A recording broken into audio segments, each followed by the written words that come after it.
Right now at Kohl's, take an extra 20% off when you spend $100 or more. Spend under $100 and take an extra 15% off. Use it on top of great gift sale prices, like 60 to 70% off fine jewelry, 15% off fragrance gift sets, and everyone gets $10 Kohl's cash for every $50 spent. Plus, now you can buy online, pick up in store. Kohl's is now open 24 hours through 6 p.m. Christmas Eve. Some exclusions apply. Hours may vary by location. See store or kohls.com for details.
On the eve of our struggle for independence, a man who might have been one of the greatest among the founding fathers, Dr. Joseph Warren, president of the Massachusetts Congress, said to his fellow Americans, "Our country is in danger, but not to be despaired of. On you depend the fortunes of America. You are to decide the important question upon which rests the happiness and the liberty of millions yet unborn.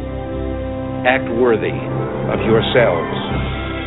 Well, I believe we, the Americans of today, are ready to act worthy of ourselves, ready to do what must be done to ensure happiness and liberty for ourselves, our children, and our children's children.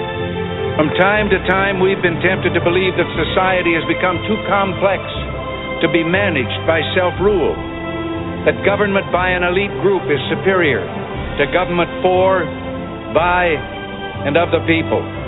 We are a nation that has a government, not the other way around.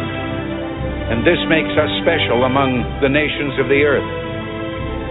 Our government has no power except that granted it by the people. It is made up of men and women who raise our food, patrol our streets, man our mines and factories, teach our children, keep our homes, and heal us when we're sick. Professionals, industrialists, shopkeepers, clerks, cabbies, and truck drivers. They are, in short, we the people. Their patriotism is quiet but deep. Their values sustain our national life. With the idealism and fair play which are the core of our system and our strength, we can have a strong and prosperous America at peace with itself and the world. So with all the creative energy at our command, let us begin an era of national renewal. Let us renew our determination, our courage, and our strength. And let us renew our faith and our hope. It is time for us to realize that we're too great a nation to limit ourselves to small dreams. We will again be the exemplar of freedom and a beacon of hope for those who do not now have freedom. We are a nation under God, and I believe God intended for us to be free.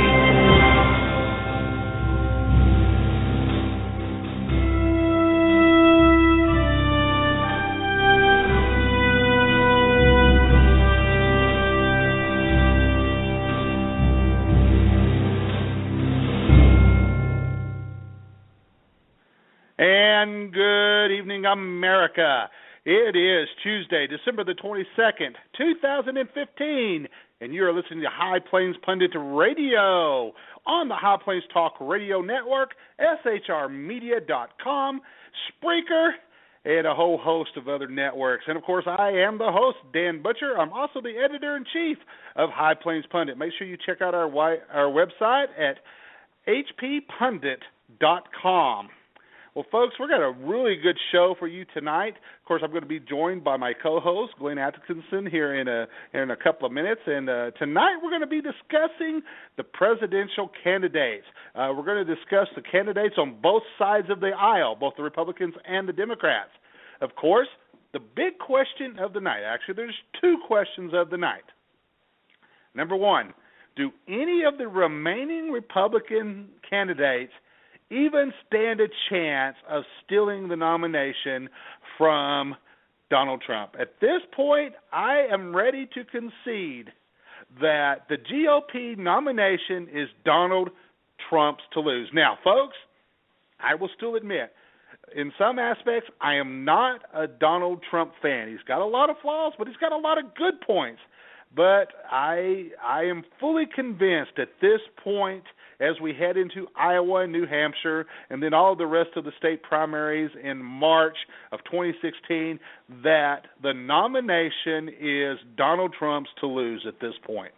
Now, on the Democrat side, let's face it, folks, the Democratic National Committee, they're doing everything they can to make sure that Hillary Clinton is the nominee. You hear Bernie Sanders and Martin O'Malley shouting from the mountaintops about how the DNC is in bed with Hillary.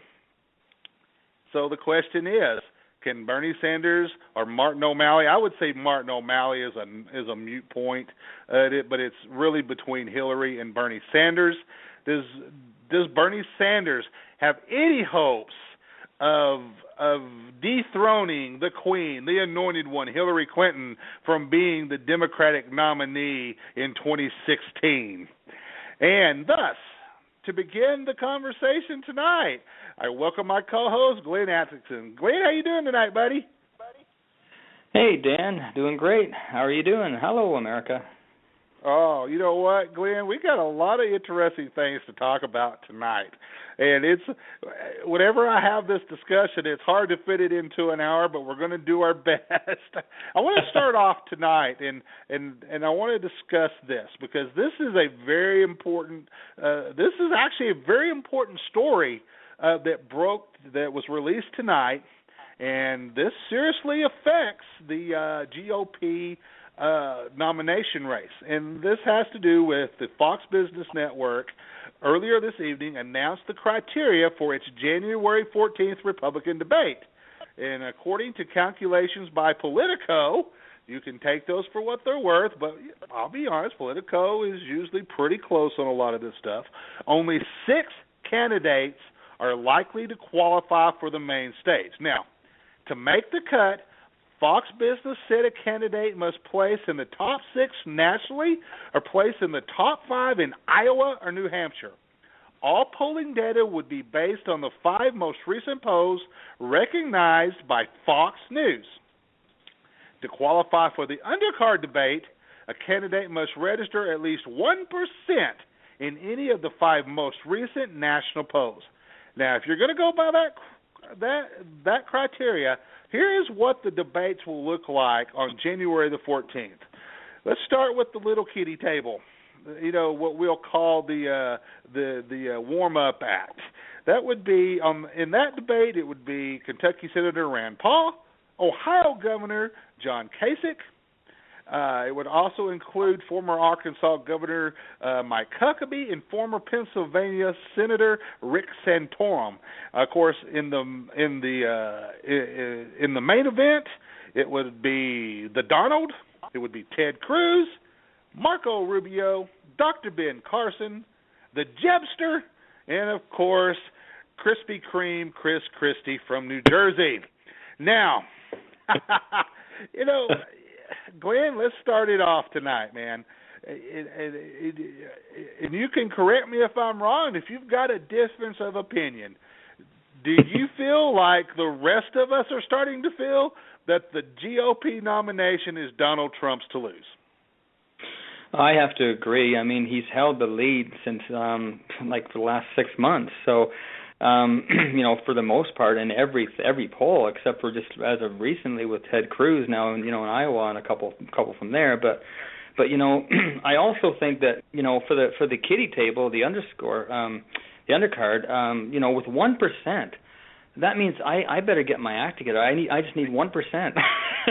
Exactly. I'll get 0 now, but I only need 1%. So I got a lot of work to do between now and January. So help me out, buddy. No, just kidding. But no, you're right. I think you're right. I think that it's his to lose. I think this is the squeeze is coming on very, very, very rapidly for January 14th with the way they've structured the next debate. So I'm looking forward to it. I've been looking forward to every one of them because there's just so much intensity and just I don't know. It's really, really it's not like anything before. So I'm looking forward to it. You know what? You cannot stress this enough. In the field, and I'm going to pick on Rick Santorum, because of the remaining Republicans, Rick Santorum is the weakest of the bunch. Mm-hmm. But yet Rick Santorum is stronger than anything the Democrats are rolling out, because you can't. There's no denying that the Democrats, Hillary Clinton, Bernie Sanders, Martin O'Malley, they are all trying to see who can spend the most money and become the biggest socialist. The Democrat Party, the liberals, have taken a dramatic turn to the left, to socialism. And we talked a little bit about this last night, especially Bernie Sanders. God forbid, with his $17 trillion spending program that he wants to enact in social programs that would double, ladies and gentlemen, double the national debt overnight. And, of course, Hillary and Martin O'Malley, they're both in the same boat, somewhere in the neighborhood of $5 to $10 trillion in new spending programs they would introduce if they were elected president. Of course, we have some folks on the Republican side, Jeb Bush, Chris Christie, who would be big spending Republicans, much like George W. Bush was. As much as I loved George W. Bush in protecting our country, he was the right president at the right time to protect our country after 9/11. But he was a big spending Republican as president. He was a big spending governor here in the state of Texas. Rick Perry often doesn't get a lot of the credit that he's due for a lot of the spending sprees and a lot of the budget woes that he had to deal with and bring back into line after W was elected president. Once again, love George W. Bush as the commander in chief of our country. No denying that. But as a fiscal conservative Republican, a Ronald Reagan-esque type Republican, he was far from that. And that's kind of what we're, Glenn, we're actually comparing. We're looking for the next Ronald Reagan, and I fully believe, and I dare anybody to argue with me. If you do want to call in and argue with Glenn and I tonight, oh my gosh, my studio has completely crashed here, Glenn. Hold on a second. Well, no. Wait a minute. There we go. We got it back.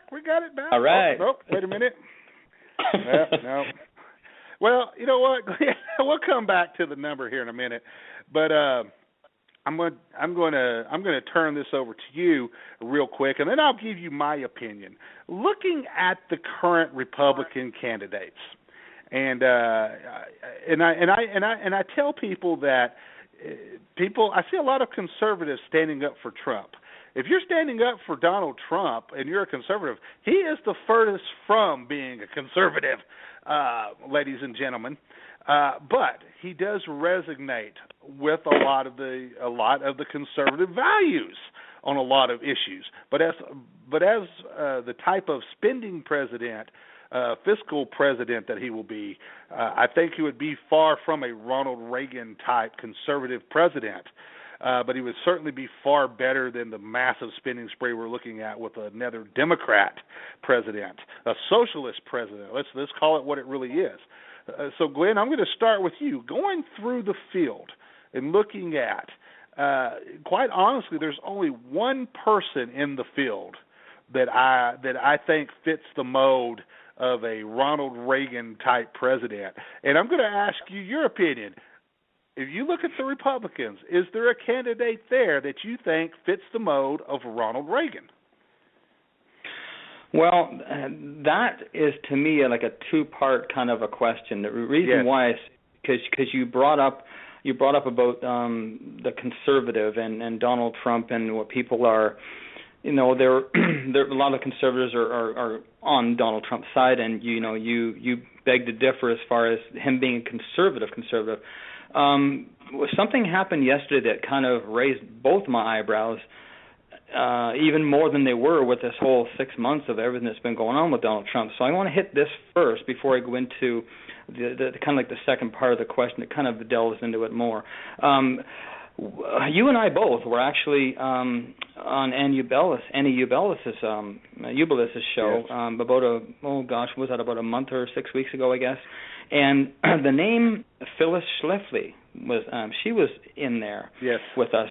We were interviewing her, and as of yesterday, she has now endorsed Donald Trump, and she is like Miss Conservative of like for the last 50 years. She's a conservative icon, and that's what I say. So she is probably like the what do I say? Like she's probably the top female conservative of all time that I can ever think of anywhere. So for her to endorse Donald Trump, that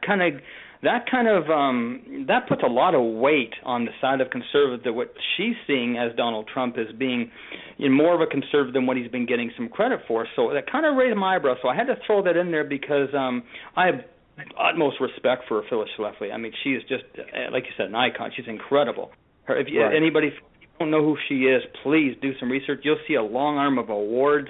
I mean, it just goes on and on and on for like 50 years of things that she's accomplished for this country. Not just for herself, but I mean for this country. She's had a big, huge voice. So, having said that, as far as the one that's more of a Reagan type a person that could run this country, I do see a lot of Reagan in Donald Trump.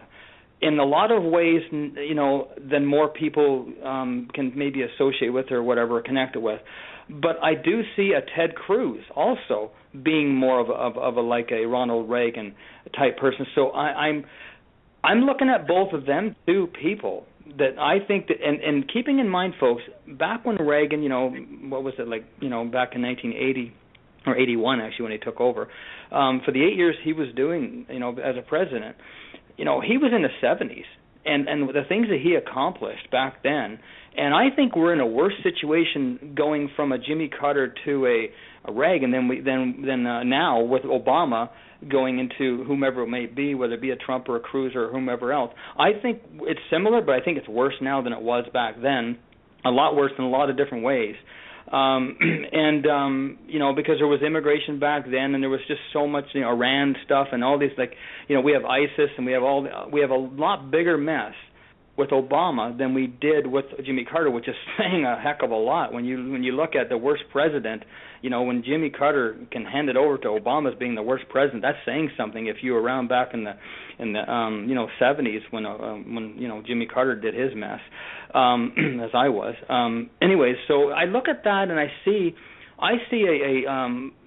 I look at Donald Trump, Ted Cruz, and Ben Carson has some good qualities or whatever. I just don't know whether he has that quality enough to be able to be the kind of leader we need right now. Maybe in different times, I think, but I mean, Rubio, I pray to God not that he's not going to be anywhere close. That's best. I hope Donald Trump and Ted Cruz chew them up and spit them out. But anyways, and Jeb, well, he's off the end of the stage, as Donald Trump would put it. So I just see those three being in there as doing something a more Reagan-esque type. But it's just difficult to compare in some ways because of what the mess that Ronald Reagan had to deal with and the mess we have now. They're both terrible. They're awful messes. But we still need that same kind of personality, the same kind of someone that can turn this economy around, someone that can basically keep ISIS at bay, by blowing them up basically. Right. someone strong like that, because these are the things, folks, a lot of people don't realize, but the foreign affairs have a lot to do with our domestic affairs, because if we're spending money and doing all we have to do on a foreign soil and doing what we have to do to help other people in other countries, we're basically being the police for the world, then that's going to hinder our economic, because if we're selling out people and all the jobs are going all over to China and Mexico and Japan or wherever else they're going, Vietnam even now. Anyways, all those have a tie into this economic recovery we need to have to get rid of this. It's going to be $21 trillion after this new crap that Paul Ryan said okay to. Oh my God, unbelievable! I can't believe he did that. But at one point I can believe it, because he's like a John Boehner Jr. So anyway, so we have to tie this all together. And I still believe that a Donald Trump and a Ted Cruz would be the type of leadership we would need. Although they both have, like you were mentioning, they both have some stuff that can be questionable. But at the same time, folks, we're never going to find the perfect candidate, and we do have to overlook some things, but we can't overlook too many things to put ourselves into a position to be in the same position we are now. We got to really be smart and vet these people. So with that, that's where and like I said, with Phyllis Schlafly endorsing Donald Trump, that gave me a little more of a this is good type of thing for Donald Trump. So I'm glad that. I'm glad that you brought up Phyllis endorsing Trump. And this is my thoughts on, because this is a very big issue, especially if Donald Trump is going to appeal even further to the conservative base of the Republican Party. Because, the conservatives are already calling for the firing of Paul Ryan as Speaker of the House. That is how fed up the conservatives are. Okay? So here's my take on this. We will never again see a Ronald Reagan. Ronald Reagan was a unique president for a unique time in our history. But I do think it will take a co-presidency to accomplish the same type of things that we saw Ronald Reagan do. And I see any combination of Donald Trump and Ted Cruz doing that. Whether Ted Cruz is the nominee, Trump is the vice president, or vice versa. I see any combination of that bringing back the closest possible thing that we could get to a Ronald Reagan-esque type presidency. Once again, Donald Trump has the ability to work with people. What was Ronald Reagan notorious for? He dealt with a supermajority of the Democrats in the House of Representatives. He dealt with a Democratic Senate his entire presidency. But yet, why was he able to get all of his legislation passed? Because he could bring the Republicans and the Democrats together for the better good of the country. Now, Donald Trump talks a tough game. But he will also bring a business aspect in dealing with the members of Congress. He is a master negotiator, even the likes of Ronald Reagan has never dealt with. And I think Trump would be the master negotiator in dealing with legislation, getting it through Congress, bringing the Republicans together for the better of the country. Donald Trump's also going to be a smart man and surround himself with the brightest and best people he possibly can. Some of those folks, that you will see are still in the GOP field, whether it be Carly Fiorina, whether it be, Chris Christie, Dr. Ben Carson. For example, I think Dr. Ben Carson would be the prime example to be the next Surgeon General of the United States to take on the revamping of the medical pricing system in the United States. That's the big fault that people don't understand with Obamacare.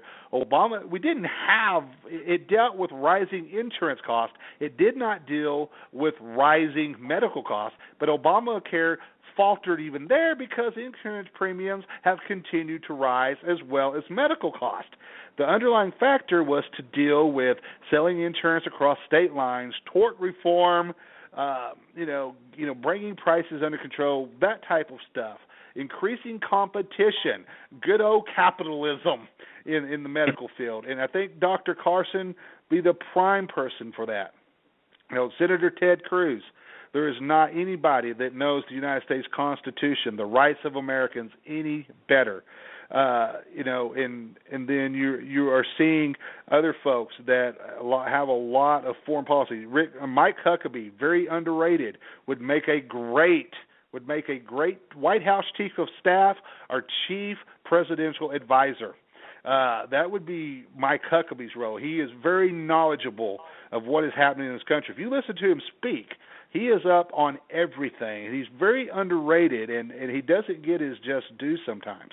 But, coming back to this, I think a co-presidency, because there's good things about Trump, there's bad things about him. There's good things about Cruz, there's bad things about Cruz. But in the end, I think moving forward, especially as we start getting into 2016, start getting through the primaries, and the field starts to dwindle down anymore.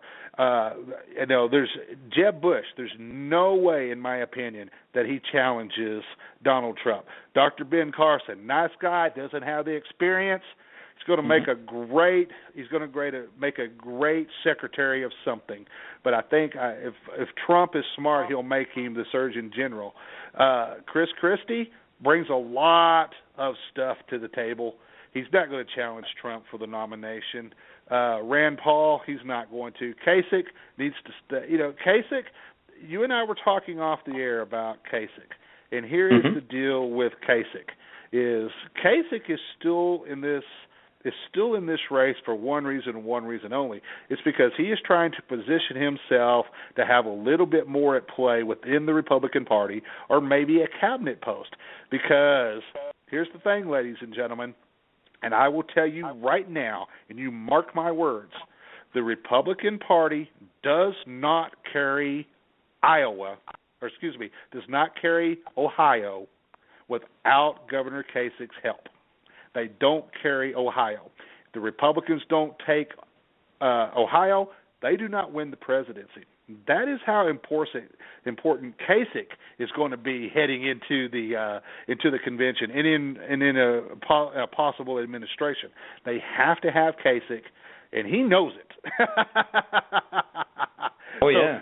But bottom line is, moving forward, and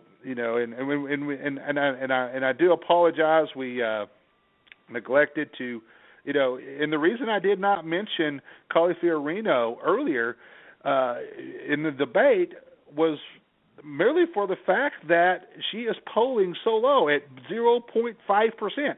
She would not have the 1% necessary to make any of the debates now. So there's some issues with Califiorino making any of the remaining Republican debates moving forward, which that would be a tragedy, because she has a lot of great things to bring to the table, and the Republicans would be wise. Although I think Donald Trump is doing a very good job of his own on attacking Hillary. The way he responded today to her of the false accusations of the Islamic State, using him in videos to recruit, was priceless. And ladies and gentlemen, the term that he used was Hillary Clinton got slonged in the 2008 presidential election. And I think my entire audience is wise enough to know what the term slonged means. And then, of course, he was widely attacked by the liberal media for using a vulgar term against Hillary Clinton. And his response, well, she did get slonged in the 2008.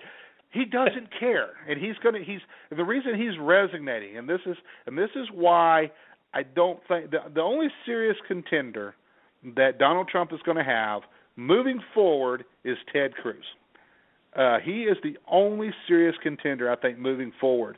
And people do not underestimate Ted Cruz. I worked a lot with Ted Cruz in his campaign when he was running for the U.S. Senate here in Texas. He was taking on the most powerful man in the state at the time, David Dewhurst, who was the lieutenant governor, who was the anointed one to take over Kay Bailey Hutchinson's Senate seat when she retired.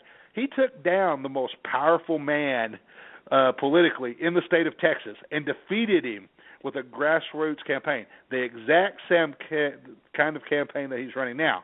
The problem is Donald Trump is running the exact same type of campaign. He's looked at the Ted Cruz playbook of running a campaign, and he's running it word by word, syllable by syllable, period by period, ladies and gentlemen. But Ted Cruz is going to be the only one that's going to challenge the Donald. And the reason the Donald is resonating so much is because he is talking, when you hear him speak, he is speaking like Glenn and I are on the radio tonight. He's speaking like everyday Americans. He's talking about what they are actually talking about. He's not talking about what, the people think that the American people need to hear. He's talking about what they want to actually talk about, what they're actually talking about. And that is why he is resonating so much. And it is an absolute nightmare for Hillary Clinton to go up against it. How is she going to, Glenn? I'll get your thoughts in on this in a minute. We'll just look at this. We'll look at 2 points. How do any of the Republican candidates moving forward? Every one of them have thrown everything they've got at Donald Trump. Ted Cruz being very smart, just kind of being quiet, because Ted Cruz knows one of 2 things is going to happen. He's either going to steal the nomination and make Trump his vice presidential nominee, or it's going to be the other way around. So Ted Cruz is playing this whole process very smart. All the other ones have tried. They've attacked him in the debates. They've attacked him otherwise. Ineffective. Same thing with the Democrats. You hear Hillary Clinton and Bernie Sanders lobbing missiles at him, and he is deflecting them off, with his missile defense system, with his words.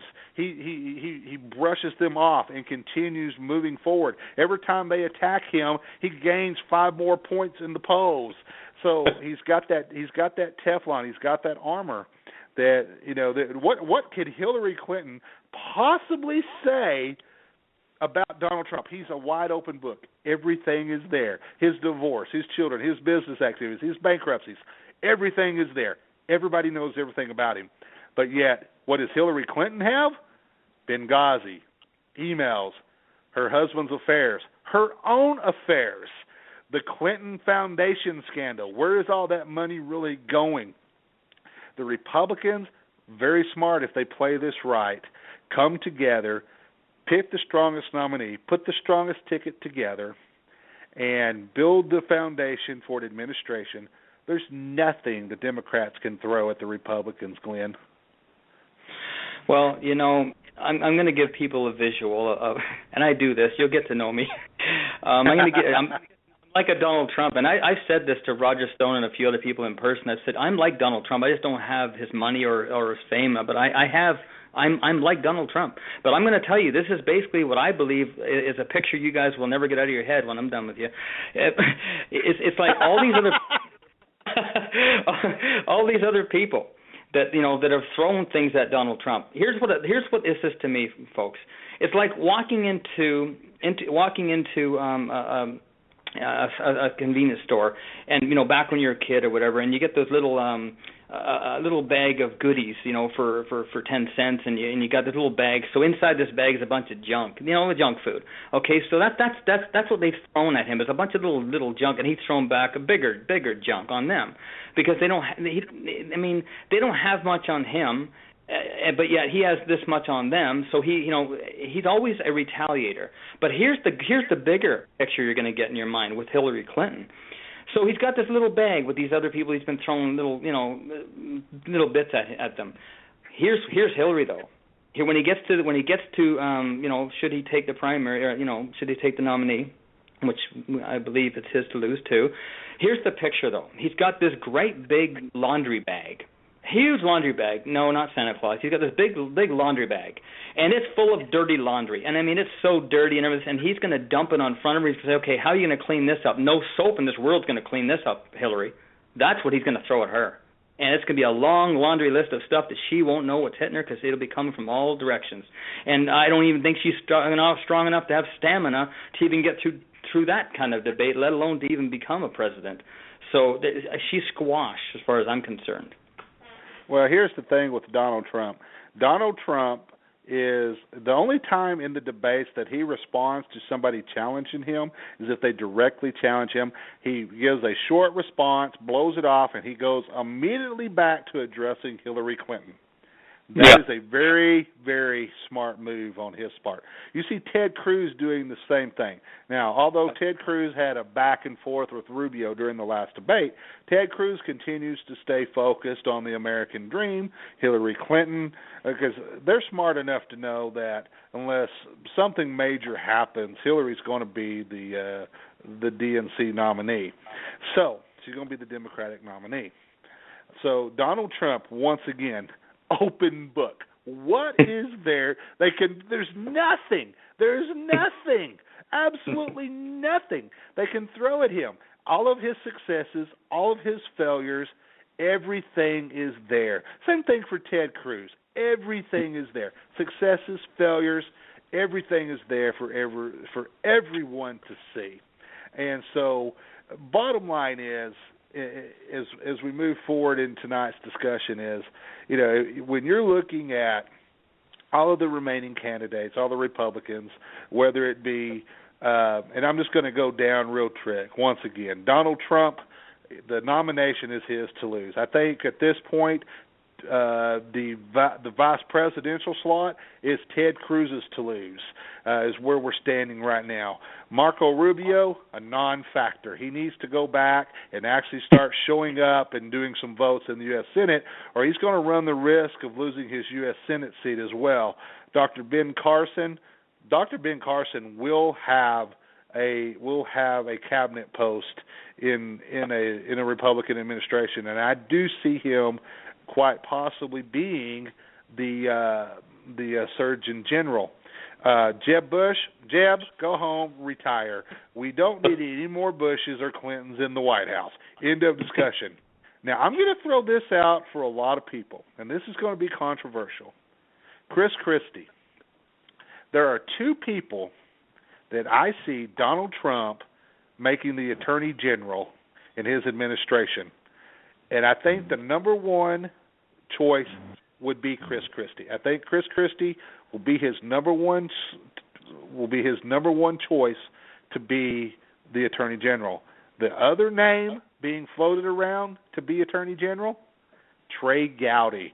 You want to talk about making liberal heads spin? There are the names. Rand Paul, he's still living in his father's shadow. He has too much in common with his father. He needs to go home. He needs to remain in the U.S. Senate and continue representing the great folks in Kentucky. Kasich, very, very important. Now, Kasich, big time, big spending Republican, loves social programs.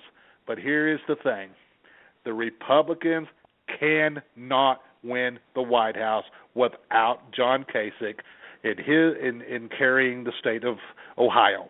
End of discussion. They have to have Kasich to carry Ohio. You can even make the argument, I think Jeb Bush is a non-factor. I would say that Marco Rubio is going to come into play, at some point in this, because they're going to need his help to help carry the state of Florida, because certainly Rubio a lot more popular than Jeb Bush is in the state of Florida. So Marco Rubio will have something to play there in helping with Florida. Rick Santorum needs to go home. He needs to go away. Go back to his lecture circuit. Mike Huckabee, I'm a Mike Huckabee fan. I like him. I like his faith. I like a lot of the things he stands for. But Mike Huckabee, the fact that he was not an advisor in George W. Bush's White House is a tragedy. I think Mike Huckabee is going to be I fully believe this. I think he's going to be the White House Chief of Staff. I think that's where he's leaning, which is a role that he is made for, folks. If not, he's going to be the number one presidential advisor. One of those things going there.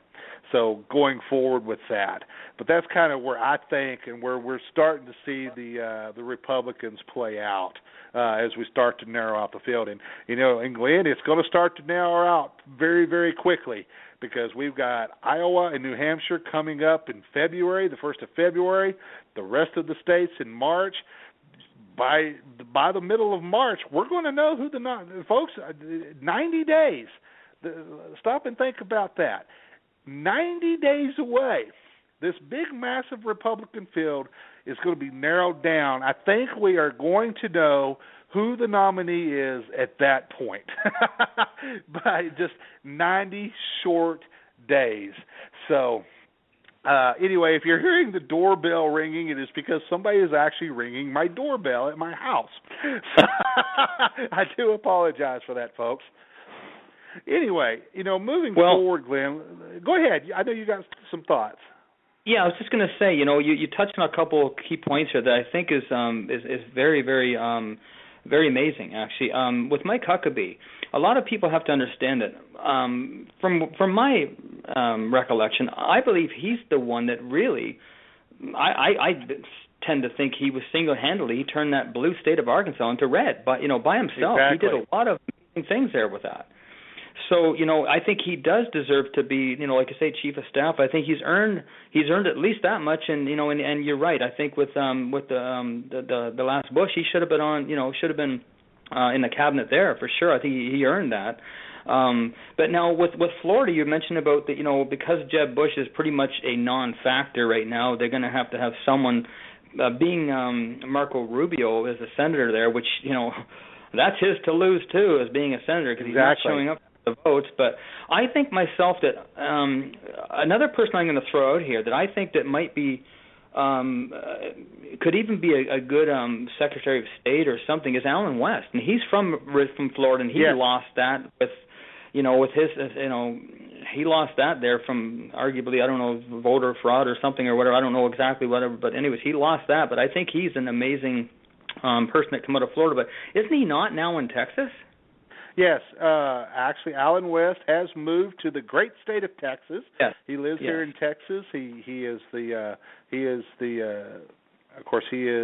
head of a firm in the Dallas area, and of course he goes out on the speaking tour and stuff. I'm actually going to have the privilege of meeting with Lieutenant Colonel West in January at a what we call a Reagan Lincoln dinner here, and he's going to be the guest speaker at that event. So I'm really looking forward to meeting Mr. West at that time.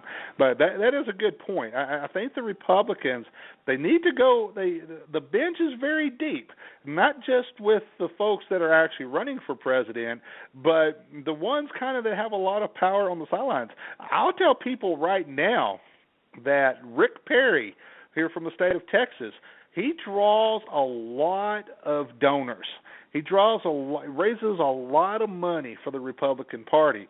So as we move forward a little bit more into 2016, look for Rick Perry to start making a few more appearances to help fundraise and such, because he does draw a lot of the big supporters in the Republican Party that have deep pockets, and that's very important.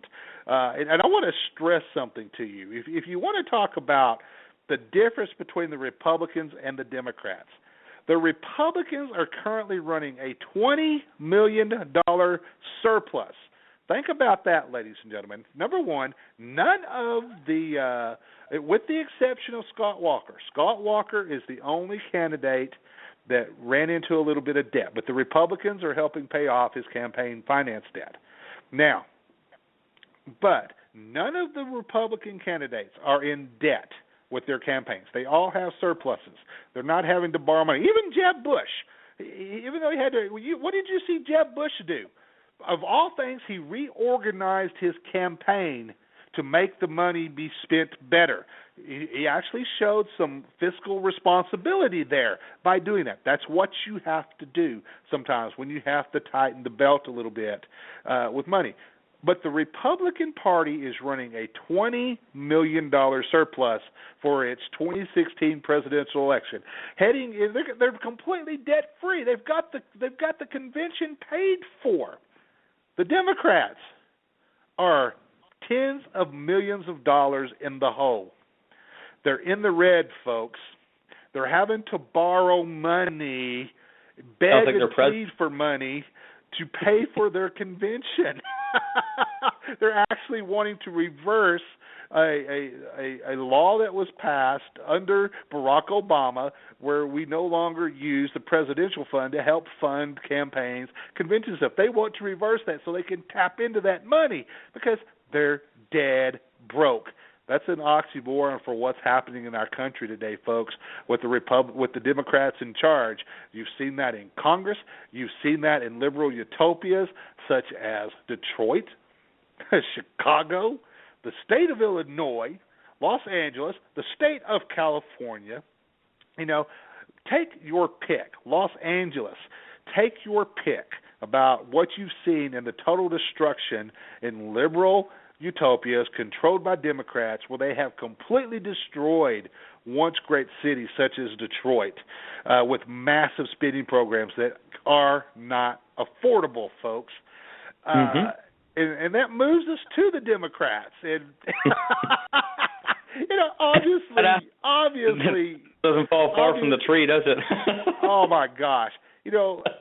Glenn, obviously there is nobody, unless Hillary Clinton stands up and says, guess what, I killed somebody, and fully admits it, or she calls up and says, I ordered the assassination of Ambassador Chris,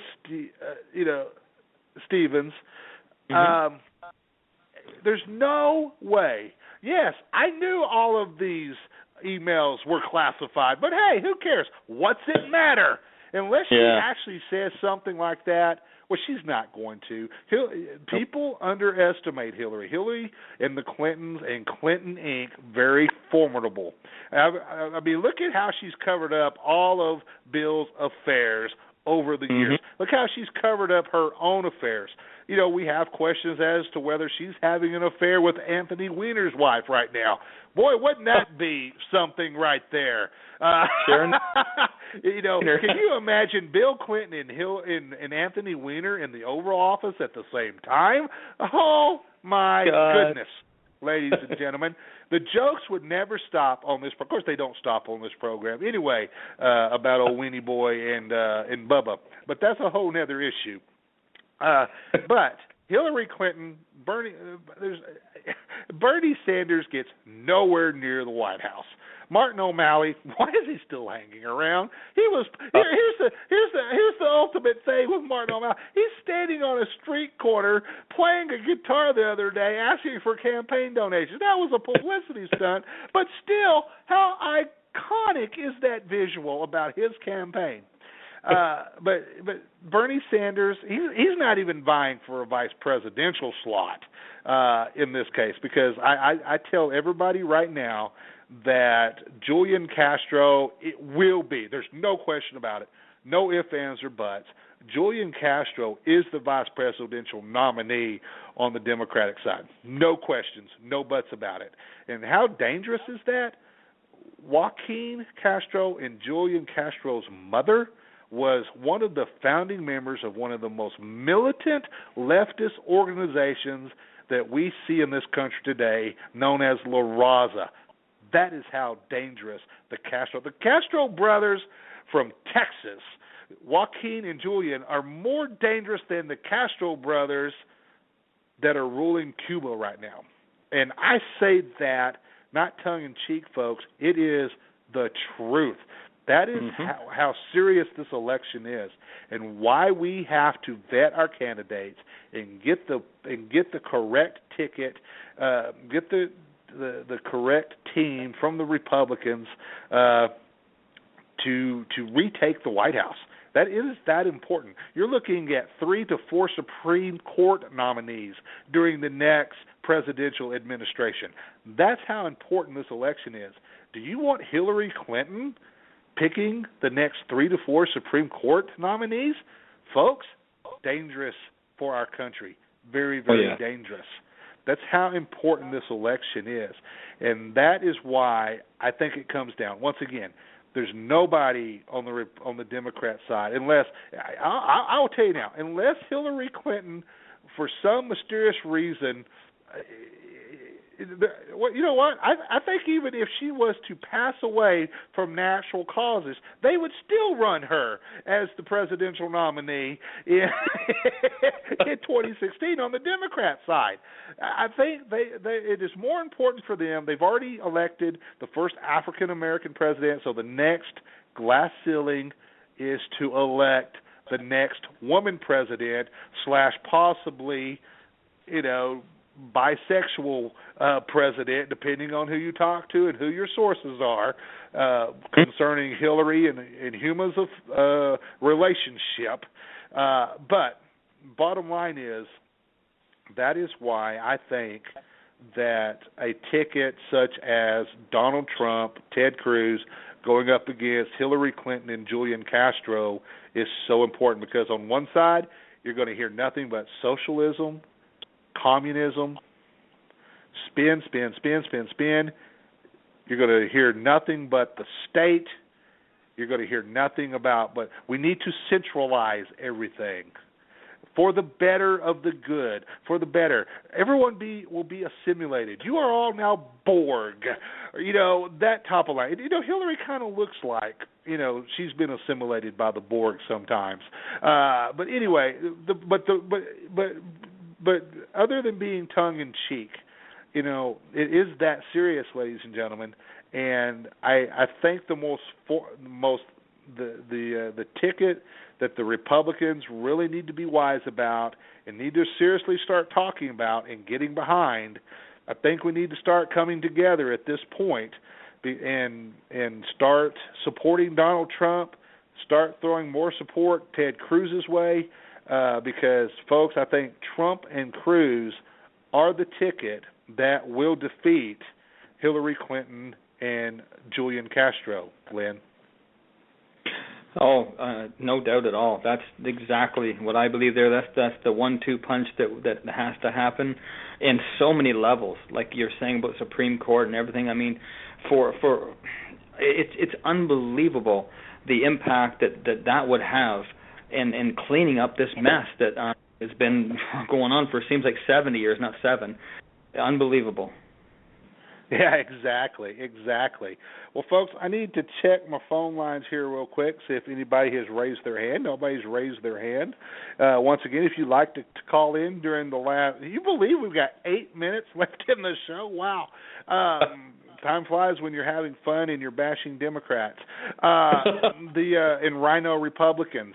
If you'd like to join in, the toll, I'm not going to say toll free because that's not true.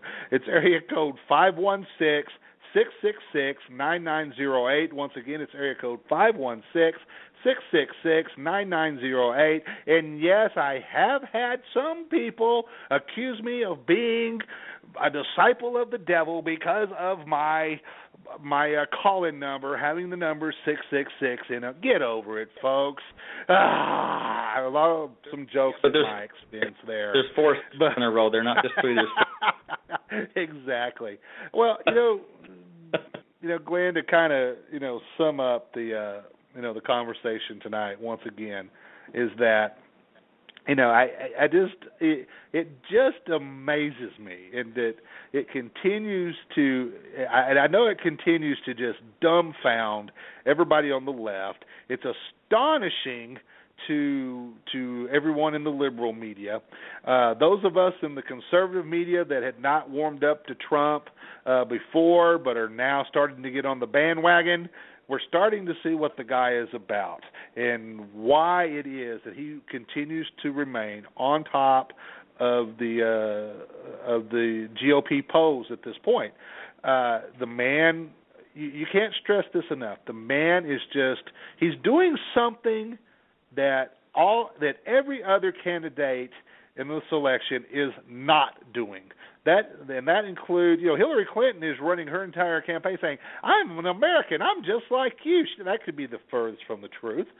But there's only really two on the Republican side that are resonating with what the American people are actually feeling, what they're actually concerned about, what they're actually talking about. And that is Ted Cruz. And Donald Trump ramps it up even more. He's saying exactly what I am feeling, what Glenn is feeling, what Americans are feeling is happening in our country today.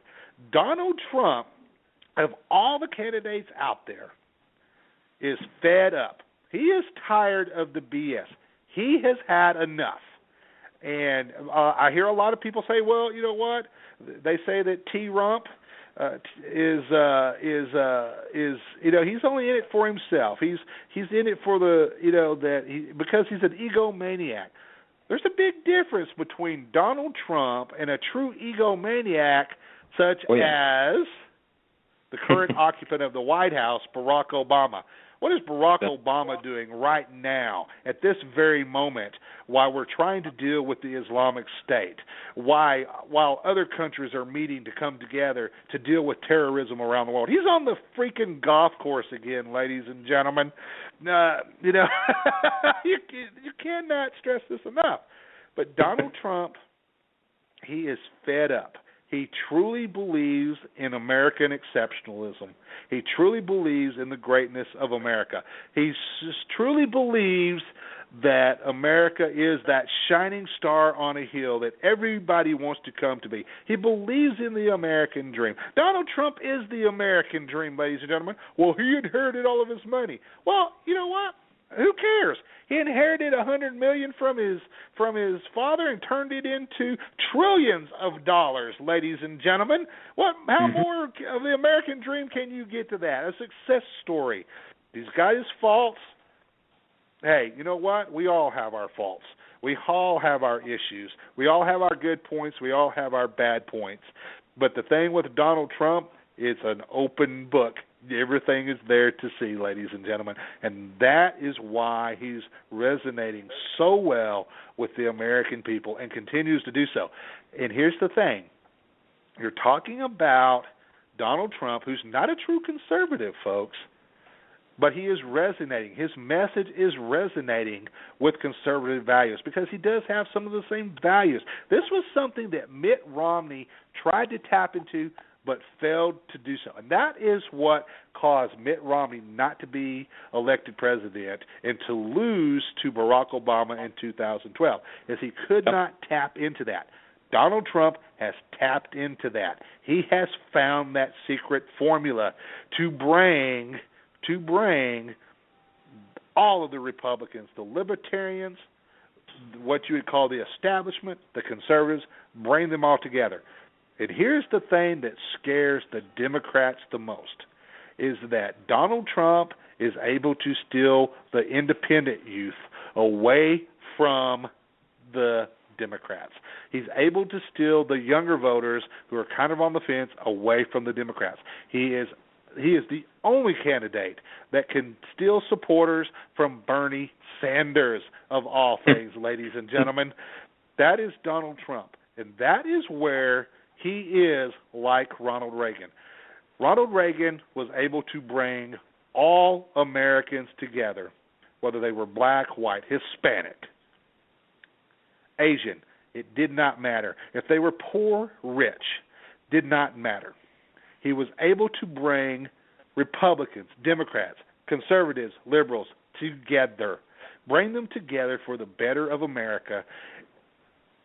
And that is what I think you will see with Donald Trump and Ted Cruz. And, Glenn, I'm going to let you have 1 minute to have a final say, because we got 2 minutes left, and I want the final minute. Well, thank you. I won't take that whole minute, actually.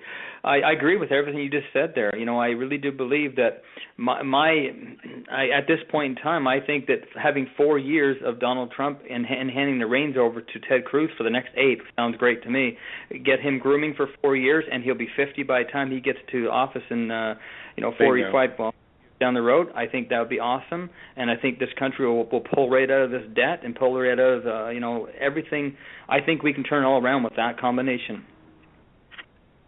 Exactly.